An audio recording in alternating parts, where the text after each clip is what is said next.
In Irvine, day 5 of Rams training camp with the Los Angeles Times. This is Gary Klein. I'm Lindsey Thiry. And no, Yasiel Puig is not in Irvine, but Dylan Hernandez certainly is. We'll get to you in a minute, Dylan. You hold tight. Gary, let's start off where we always usually start these days. Jared Goff. You know, they weren't in pads today. I don't think it was quite as impressive of a day for Goff. He hit 4 defensive backs, a linebacker in the hands. Those could be interceptions one of these days. Yeah, he looked very, very good yesterday in full pads practice. Well, at times looked very, very good, also made some mistakes. But today, it just seemed like most of the team, I think the day after pads, it just didn't seem quite as intense. They wanted to go in pads again today. Jeff Fisher said no back-to-back days in pads. Kind of the pads hangover is what it looked like. Dylan, no Yasiel Puig. He's long gone, or maybe he's still here in LA. That seems to be determined. But Jared Goff, he's the Rams' #1 pick. It was your first time getting a look at him. What are your thoughts? He looked like a young, promising player, I thought. You see the ball come out of his hand. It looks different than when the other guys throw it. You see, even for a guy his size, he moves pretty well. That said, I think we saw a couple times where maybe he held on to the ball a little bit too long. Maybe some of the placement of the passes were exactly where he wanted them to be. But, you do kind of see that there is going to be a bit of an adjustment period. It's not going to just happen overnight.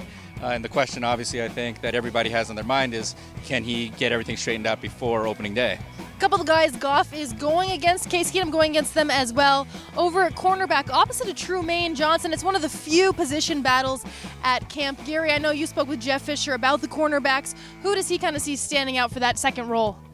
Well, there's a couple guys rotating in, and the fact is they're all going to play just because the number of the defensive backs that the Rams use on defense.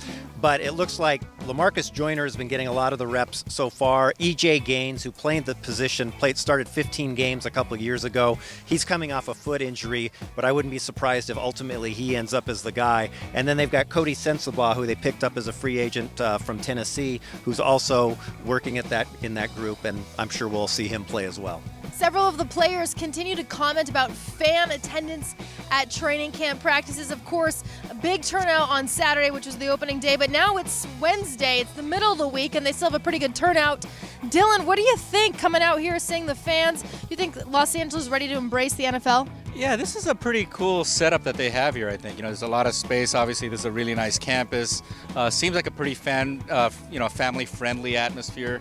With football, you never know, right? People could be getting drunk and beating each other up. I wasn't quite sure what. We're not quite to game time yet, Dylan. This is preseason form still. This is also Los Angeles, so I guess we're in Orange County technically, so maybe that's it. But it was just kind of a nice, like if this is the type of place I think you wouldn't hesitate to bring your kids out to.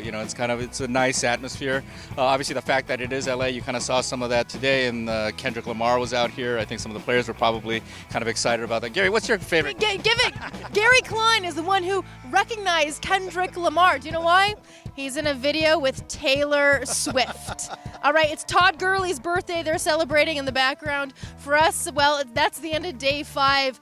Next time we see you will be from the Coliseum for Family Day Rams training camp with Gary Klein and Dylan Hernandez, hoping Yasiel Puig's out there somewhere safely. I'm Lindsey Thiry for the Los Angeles Times.